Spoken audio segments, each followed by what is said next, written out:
Fox is way down, as you know, and the good old days are long ago. I will say this: it could come back, but they just don't have a lot of credibility. Tucker, you know that perhaps better than anybody.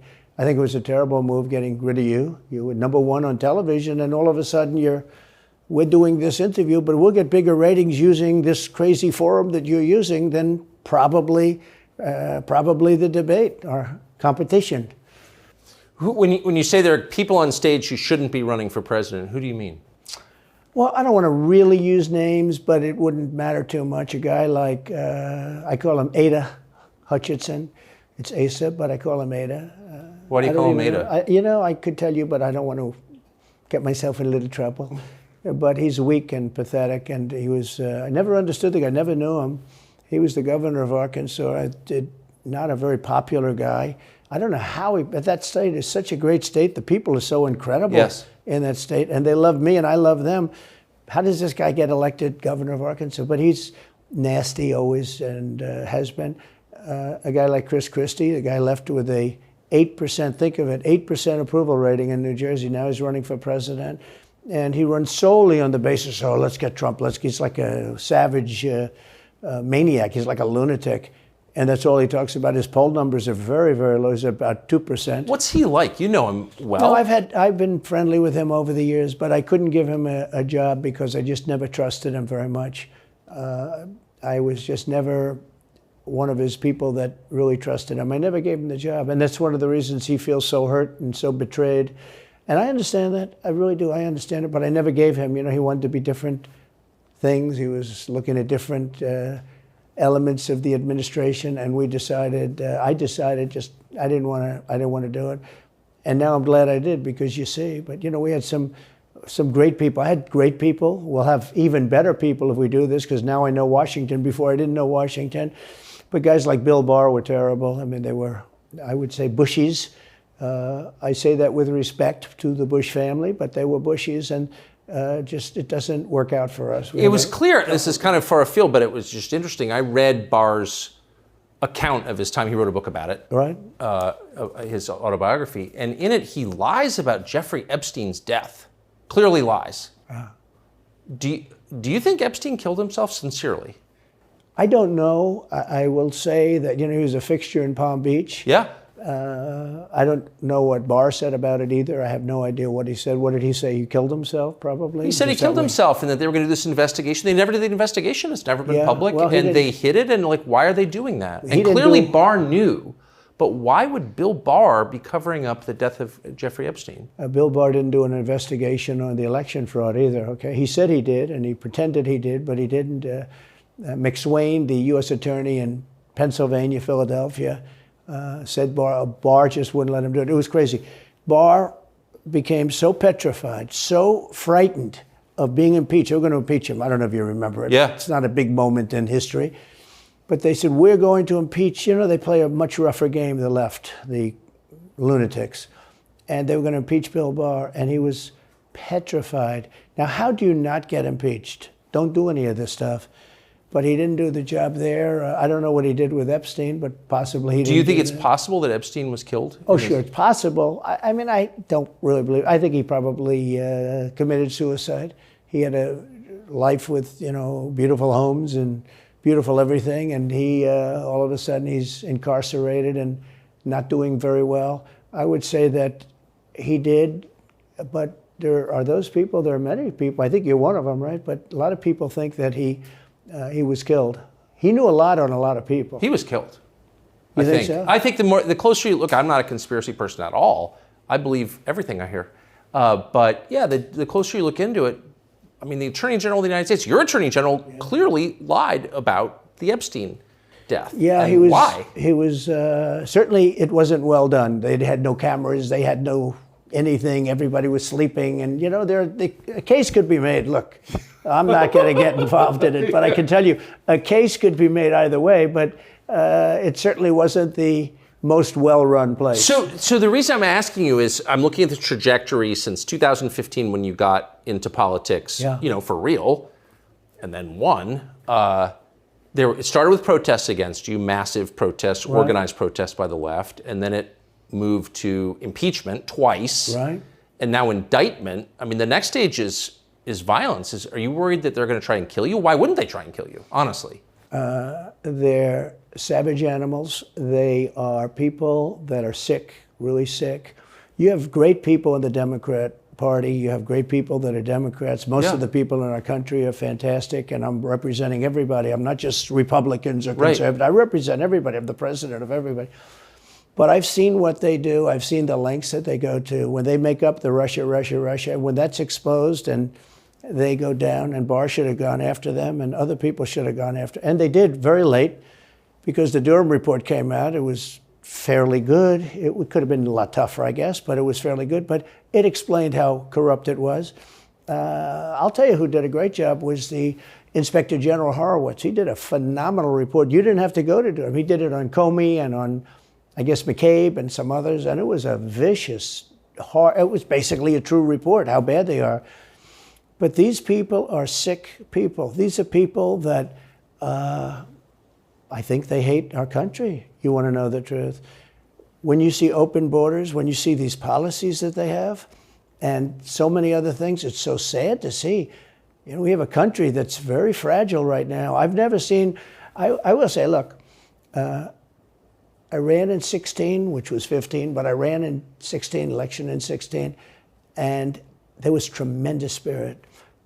In 20, there was even more spirit. We got millions and millions more votes. You know, it wasn't even a contest. People said, well, what'd you think of 20? I said, we did much better. We did.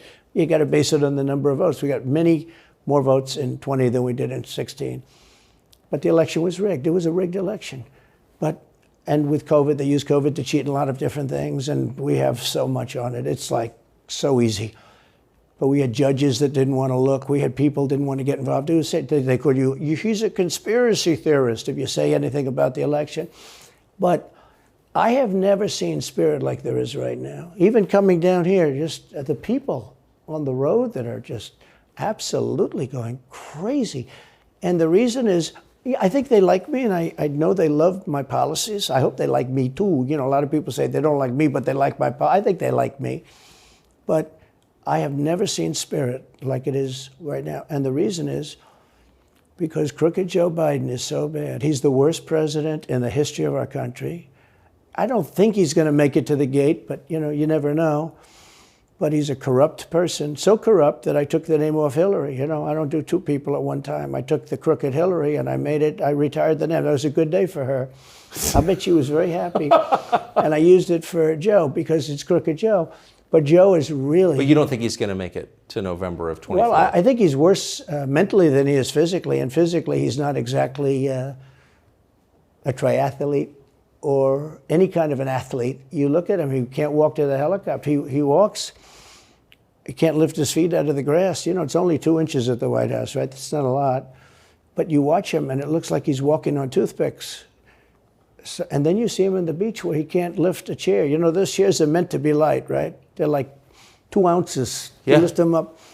He can't lift the chair. He can't walk to the chair. And I don't know what they're doing with the beach. You know, this beach is seeming to play a big role, but they love pictures of him on the beach. I think he looks terrible on the beach. He looks terrible on the beach. Skinny legs. Well, he can't walk through the sand. You know, sand is not that easy to walk through, but when he walks through it, he can't walk through the sand. And there's somebody in there that thinks he looks fabulous at the beach. I think he looks horrible at the beach. Plus, the beach doesn't represent what a president's supposed to be doing. You're supposed to be working. You're supposed to be getting us out of that horrible, horrible war that we're very much involved in with Russia and Ukraine. You could do that. You could do that very easily. I believe you could do that I don't believe he could do it because he's just incompetent. But that's a war that should end immediately, not because of one side or the other, because hundreds of thousands of people are being killed. Can you imagine you're in an apartment house and rockets are going into that building and blowing it up and knocking it down? And why should anybody, human beings, these are human, whether they're Russian or Ukrainian or whatever they are, it's got to be stopped. And it can be stopped very easily. It would have never started. If I were president, it would have never started. So back to Biden, I'm interested. So you think he's failing? He obviously is failing. I think it's clear to everybody. But that would make Kamala Harris the candidate? Well, not really. I mean, I guess they'd have maybe a free-for-all. A lot of people say she has to remain for certain reasons, the candidate. She has to. I don't think that's true, actually. I don't think that other people would stand for it. She has some bad moments. Her moments are almost as bad as his. I think his are worse, actually. Yeah. But She seems pretty senile, too. she speaks in rhyme. It's weird. It's weird. But she has bad moments. And In rhyme? What do you... well, the way she talks, the bus will go here and then the bus will go there because that's what buses do. And it's weird. The whole thing is weird. This is not a president of the United States future. And I think they probably have some kind of a primary and other people will get involved. Newsom, right? I mean, Could be. I mean, I always got along well with him, believe it or not. But could be him, could be somebody else. He's got a big load on his shoulders because you look at California, what's happened. But I don't know if the American people really, the people that vote for him, I don't even know if they care. You look at so many of the things that are going on, and people don't seem to be, in the old days, if you had a bad record, it meant a lot. Today, if you have a bad record, it doesn't really mean anything. He looks good, he's a nice looking guy, speaks well.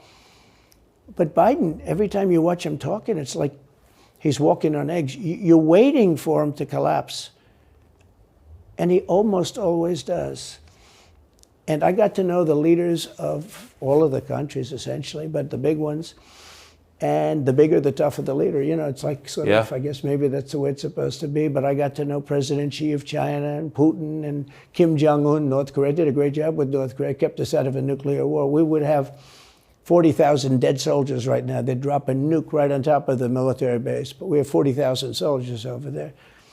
And I did great. I got along with him great. That's a positive. The press said, he said nice things about Kim Jong-un. I also said horrible things at the beginning. Horrible enough that he wanted to talk.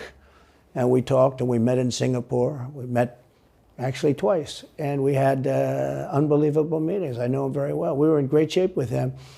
What do you think he and Xi and Putin think of Biden? I think they can't believe it.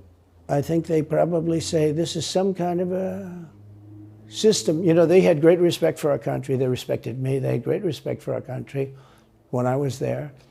Every one of them. Look, if you go to North Korea, you take a look at what happened. The Olympics was dead. South Korea spent billions on the Olympics. Nobody was going to go. They didn't want to get blown up. They called me and they said, we are going to let the Olympics proceed. This is North Korea.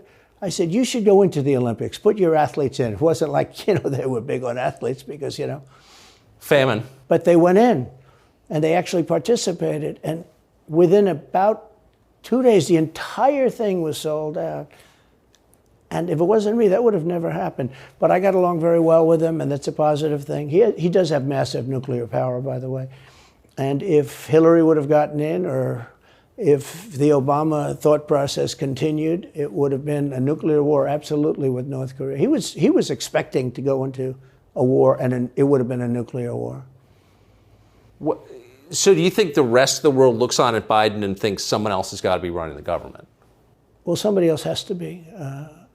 I don't think he's capable of doing anything. Look, when I debated him, I said, how come, and this was in front of probably not a friend of yours, Chris Wallace. He was the moderator. Not a friend. I said, why is it? He wants to be Mike, but he doesn't have the talent. It's one of those bitchy little man. He wanted to be his father, but he didn't have the talent of his father. Was great. His father, little fussy man. His father interviewed me in 60 Minutes. It was actually a 10. Can you believe it? No, I totally believe. His father had talent, at least. I may have been the only guy that he gave a good 60 Minutes to. He was rough. Really? His father was tough. He was great, though. He was great at what he did. But Chris Wallace was so upset. He was guarding this guy who wouldn't do a show, by the way. He wouldn't do. I figured I didn't mind Chris Wallace because Biden wouldn't do a show. And it was very obvious. He kept asking him and asking, but he wouldn't do the show. So I figured he's got to like me. But he came from a different planet. But remember when I asked the question, why is it that the mayor of Moscow's wife is allowed to give you $3.5 million? Don't forget, that was brought up. Now it's brought up all the time, but that was brought up by me long before anyone ever heard of it. I said, the mayor of Moscow's wife giving you $3.5 million. What did you do to deserve $3.5 million? To Biden. And Chris Wallace said, this doesn't This has nothing to do with the debate.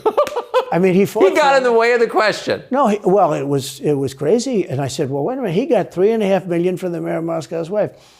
Now, people forget that, but if you go back and take a look, you will see. And Chris Wallace didn't want me to ask that question. I said, I think it's a very appropriate question. It turned out to be much more appropriate than people thought. Amazing. So do you have a preference in, assuming you're the Republican nominee and all goes as you plan it to go, do you have a preference in who you run against? In many ways, I'd love to run against him because his record's so bad. You know, it's still horrible when you look at inflation and everything else, but others also have very bad records. I mean, California's a bad record, so, you know, should it be Gavin or should it be somebody else? When I look at San Francisco, what's happened to that incredible city? That was one of the greatest cities in the world just a short while ago, and now it's very sad when you look at it. Los Angeles, every city practically, all the Democrat-run cities. You know, Republican-run cities are doing very nicely because they arrest people when you have crimes. And they don't go after political candidates because they think it's good. You know, I mean, it's like been amazing. My poll numbers are the highest I've ever had. But because people understand it. Can I just ask you, that Yes. gets back to my original question. So if the protest didn't work, you got elected anyway. Yeah. Impeachment didn't work twice, obviously. Indictment is not working. Your poll numbers go up. When they raided Mar-a-Lago in August of last year, your numbers went up. They can indict you 20 times, and you're not gonna lose the Republican primary because of that. Well, So, it makes it look even more ridiculous. I mean, the 4 indictments, and maybe there'll be more. I don't know. These people are crazy. But they're counterproductive. So if you chart it out, it's an escalation, is what I'm saying. Yeah. So what's next after, try to put you in prison for the rest of your life? That's not working. So like, don't they have to kill you now? I think the people of our country don't get enough credit for how smart they are. And I'm not sure I would have said this 10 years ago, but they get it. You know, they really get it. When somebody gets indicted, your poll numbers go down. When somebody gets indicted, you announce, ladies and gentlemen, I'll be leaving to spend time with my family and to fight for the rest of my life on this stuff. But you're out of politics. I got indicted 4 times. All trivia, nonsense, bullshit. It's all bullshit. It's horrible when you look and you look at what they're doing.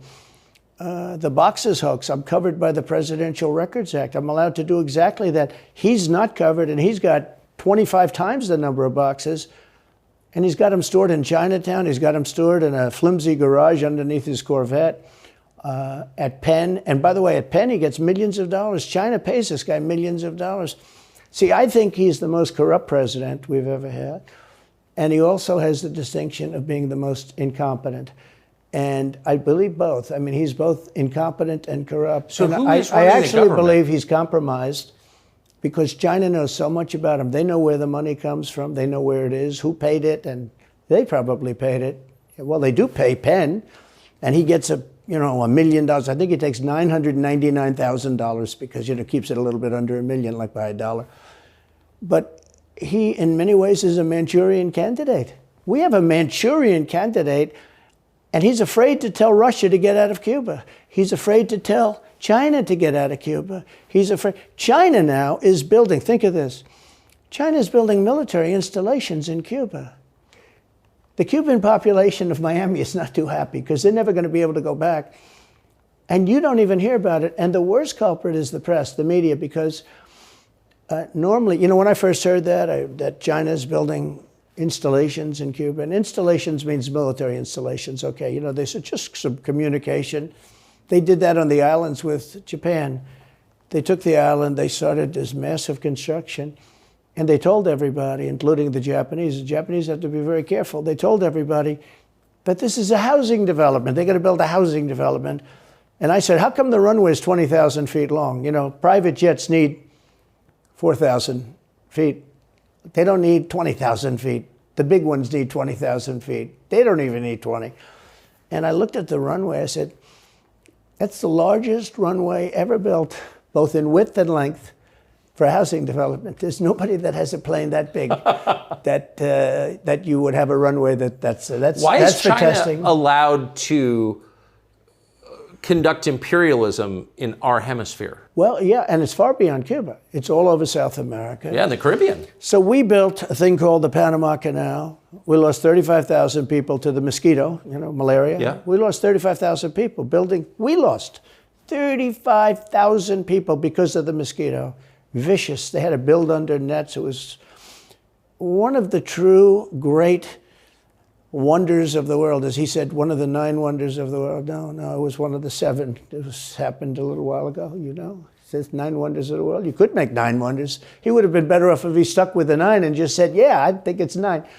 But this is one of the true 7 wonders of the world.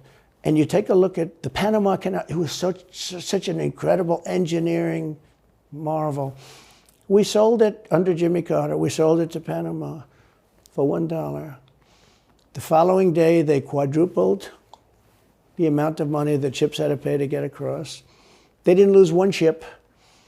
And now they've made it much bigger, and now they've widened it. They've doubled it, right? They've more than doubled it. And it's one of the most profitable things. Any time it's just incredible, right? We gave it away for $1. China now controls it. They actually control the Panama Canal. They run it, they control it. And we shouldn't let that happen. And we can't let China be in Cuba. And they'll get out. If I'm president, they'll get out. Because I had a very good relationship with President Xi, but he respected this country, he respected me. And he'll get out. And we can't let them run the Panama Canal. We built the Panama Canal. Should have never been given to Panama. We should have had it. But we gave it for $1. Think of it.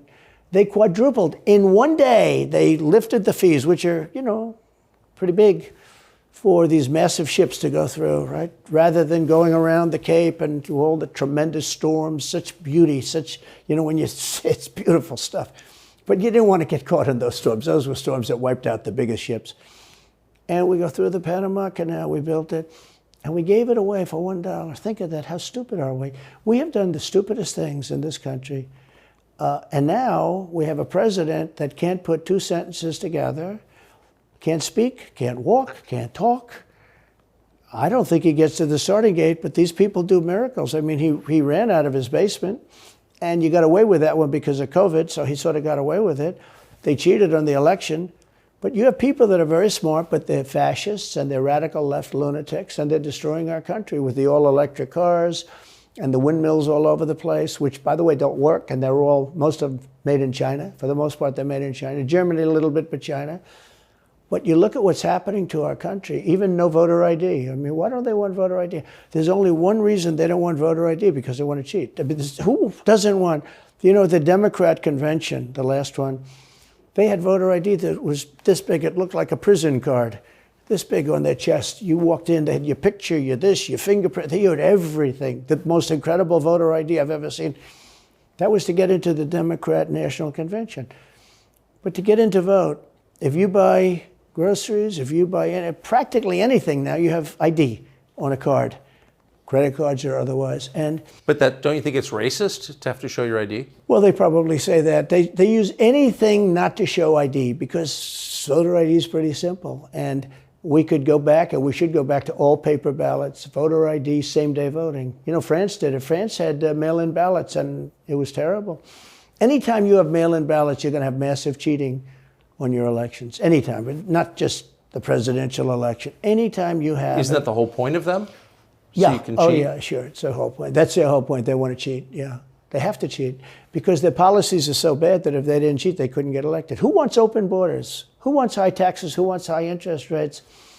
Who wants to not be able to use a gas stove or have to drive an electric car, which, you have a 4-hour drive, but the car only goes an hour and a half, so you have to charge it. The happiest moment for somebody in an electric car is the first 10 minutes. In other words, you get it charged, and now for 10 minutes. The unhappiest part is the next hour, because you're petrified that you're not going to be found another charger. People, I'm saying, I'm not knocking electric cars, they're fine. They're fine. But if people want to buy a gasoline car or a hybrid, hybrids are pretty good, actually, but they should be allowed to buy. They don't want to do any of this. So right now, California's in a big brownout, because their grid is a disaster. The grid all over the country is sort of a disaster, but the grid in California. And yet, they want to have in a very short period of time millions and millions of cars going off that grid, essentially. It doesn't work. So plug your car into a grid that's failing. You should be able to buy an electric car. You know, electric cars could be fine if you drive short distances and you want to have, you know, whatever, and you have plug-ins everywhere you go. They could be fine. But you got to have gasoline cars. You got to have everything. Let people buy everything. Now there's the new thing is your heating systems in the house. They don't want you to have a modern day heating system. They want you to use a heating system that will cost you at least $10,000 to buy and won't work very well. You know, none of the stuff works as well. One of the things I did with EPA is you have states, many states, most of the states have so much water. You know, it comes out of heaven, right? The water pours down and you have it. It's there. It's got to go wherever it goes, into the oceans, whatever. It's not like a big problem. Now, in some states, they have a problem. You know, you have some desert areas and all, and for that, it's okay. But they have sinks where no water comes out. You turn it on, no water comes out. No water comes out of the shower. No water is allowed to go into the washing machine for your dishes or for your clothing or what. And I avoided all of that. Wait, they have sinks where no water comes out? Sure, you have restrictors. When I say no water, very little water. You want to wash your hands, right? Yeah. And you've seen this, and you turn on the sink and it's very little. Or you want to wash your beautiful hair, right?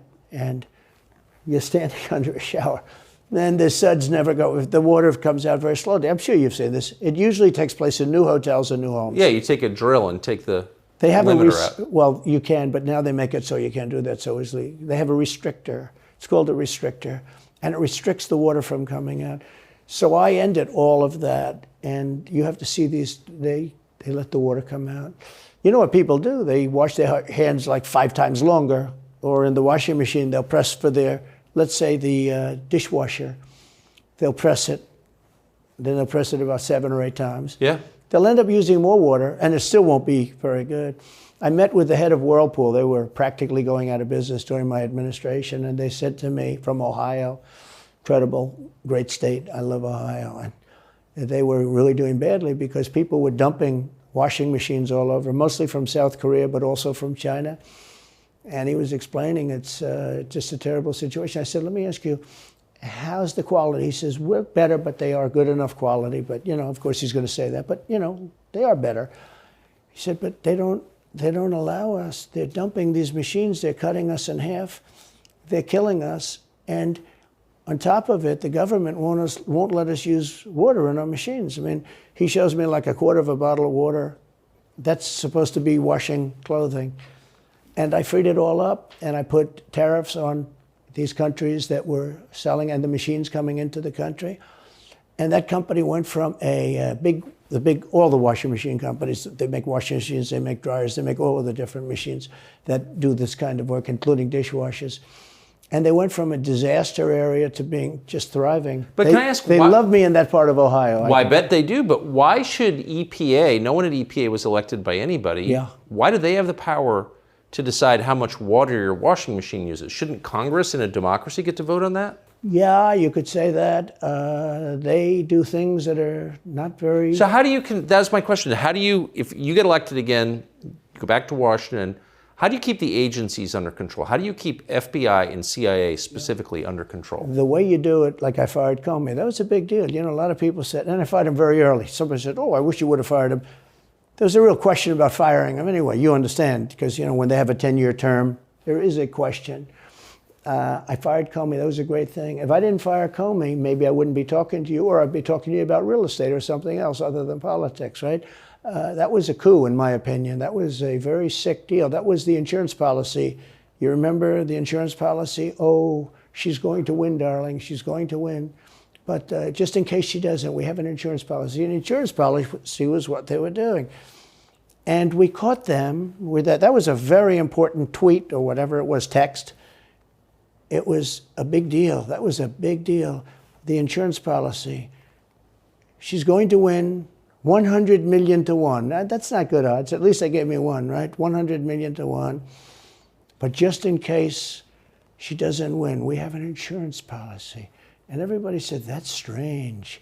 That's strange. But we caught all that because I fired Comey, because When I fired Comey, it was like throwing a rock into a hornet's nest, into a nest of bees, and the place went crazy. So when you were president, are you confident that you knew everything, say, CIA was doing around the world? No, I'm not. It's a very interesting group of people. I had very good relationships, I thought, but I was a little surprised when I got out that, things go on. Look, it's... What were you surprised by?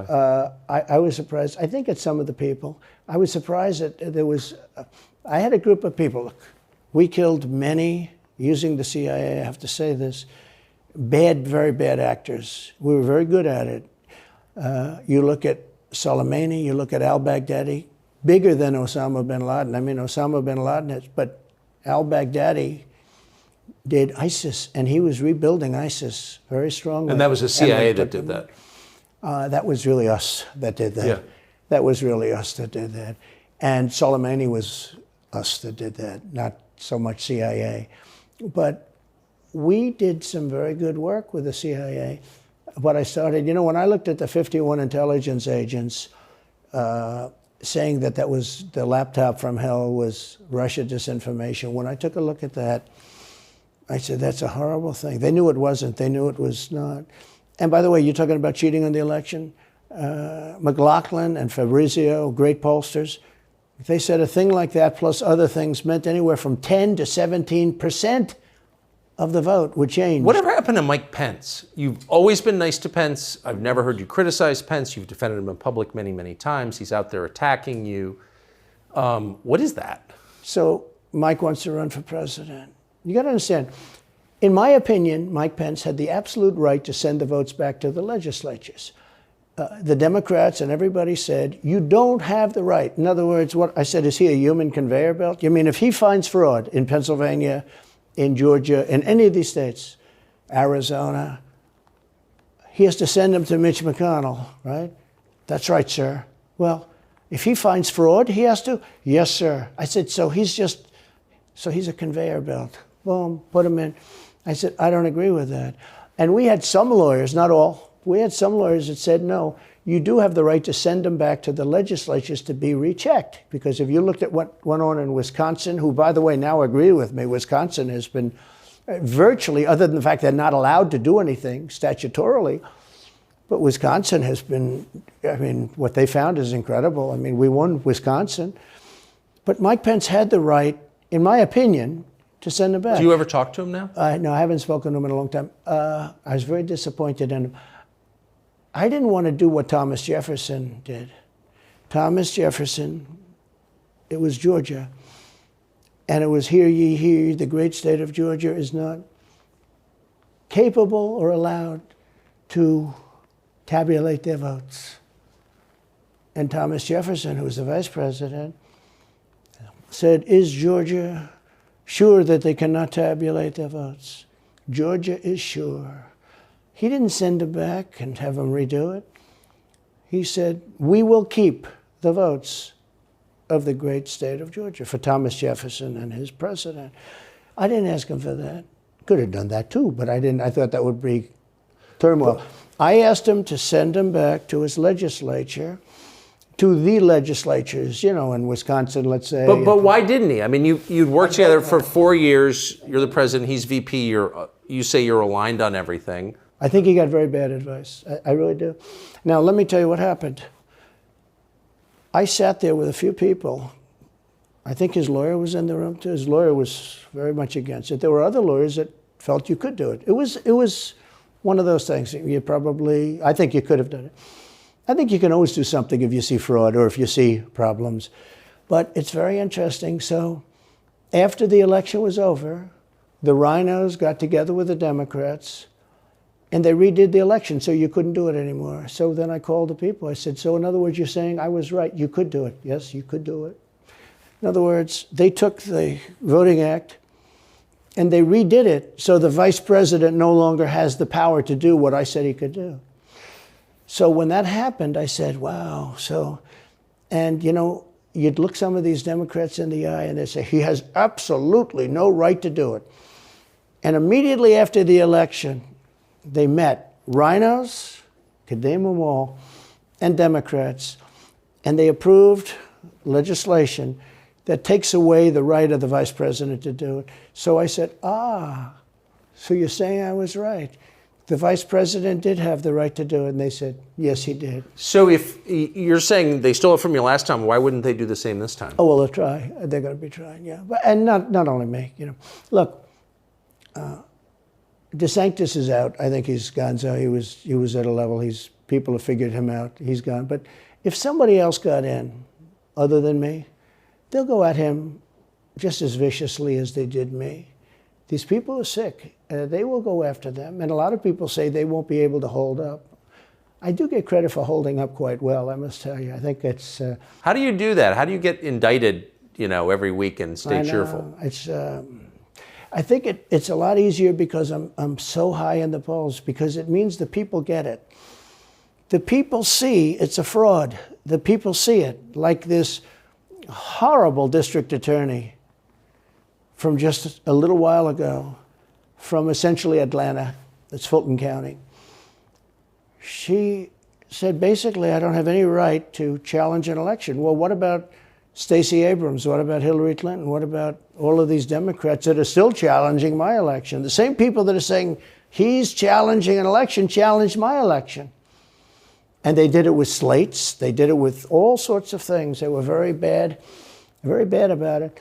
But basically, they're suing me, and they're saying, you don't have any right to challenge it. If you challenge an election, we're going to indict you and put you in jail. So what they're doing is they've weaponized, and don't kid yourself, the DOJ and Biden and the whole group, they're watching all of this stuff. They love the local stuff. The DA in Manhattan.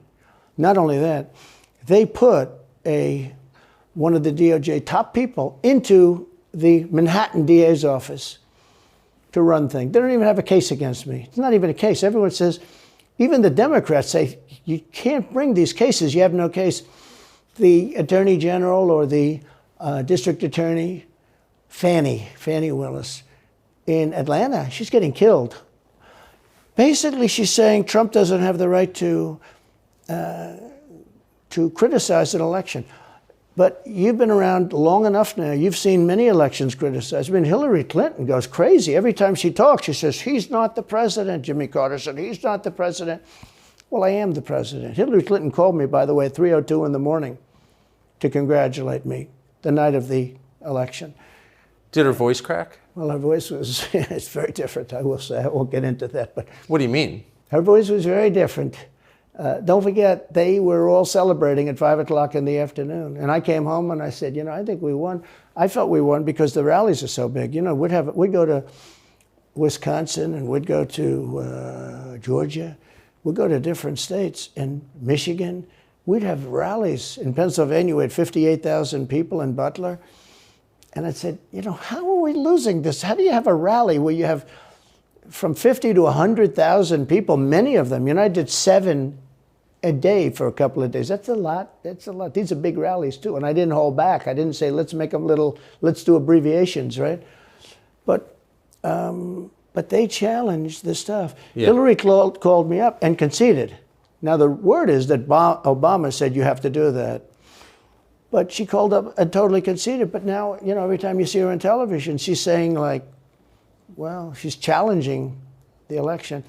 Do you think... So that would mean that she should be indicted, but that would mean also that Stacey Abrams in Georgia should be indicted, because she still thinks she won the election for governor. She still thinks that. She's never recanted. And do you think Stacey Abrams will be indicted for that? No, of course not. She won't be. The Democrats don't get indicted for things like that. They don't get impeached.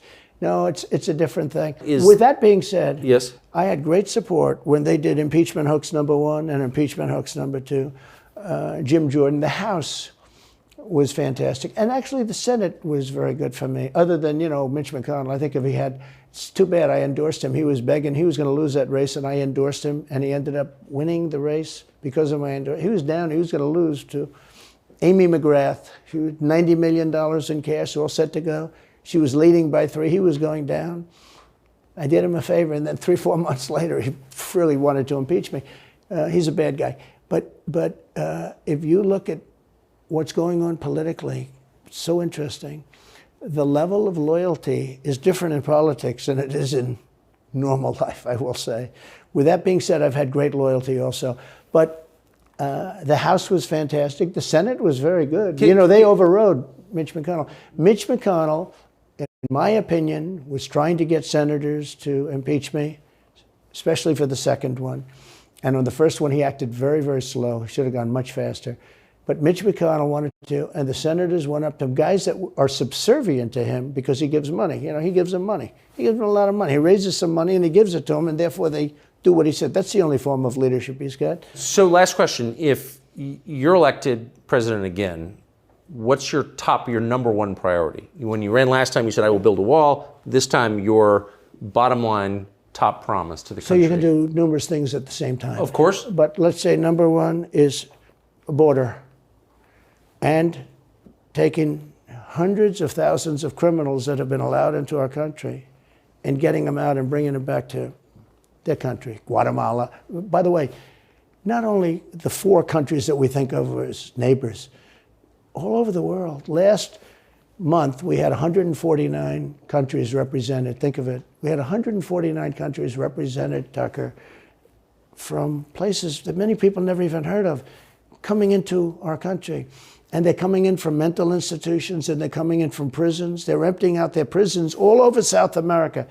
They're emptying out their mental institutions. Terrorists are pouring into our country. We have no idea.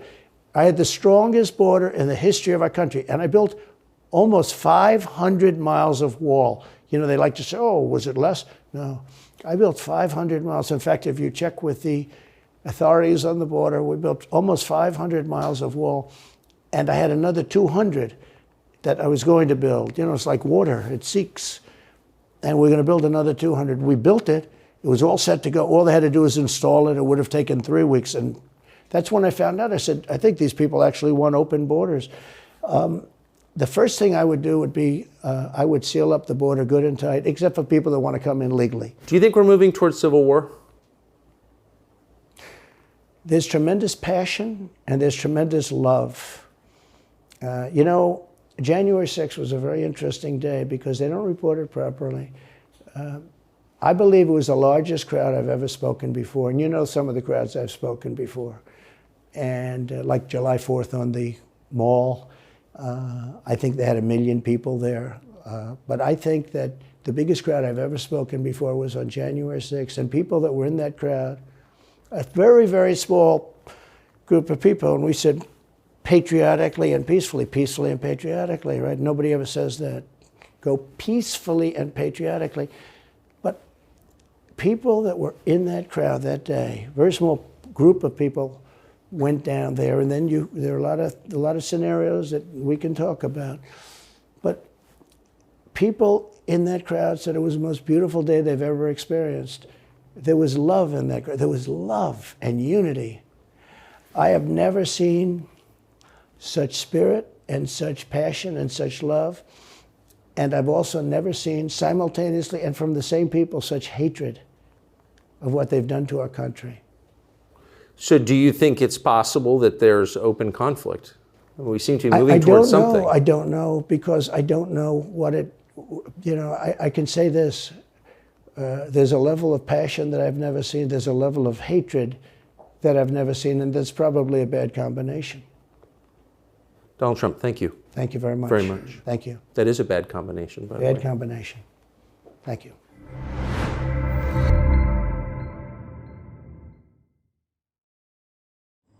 It's debate.